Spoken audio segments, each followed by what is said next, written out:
Alright, so in this tutorial, I'm going to show you the best way on how you can scan a QR code.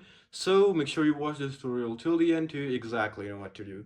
So there are multiple ways on how you can scan a QR code. It could be a written link or you can enter the code. But if you want it directly, you can just use your phone and you can use your phone's camera or you can directly use the QR code scanner app. So you just need to type in QR and you need to download this QR code scanner.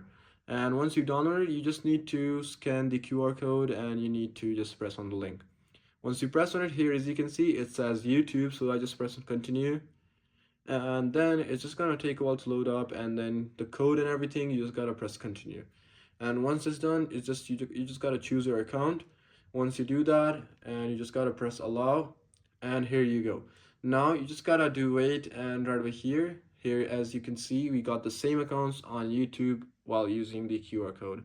So yeah, this is it for this tutorial. I hope it actually helped you out. I'll see you soon in the next one.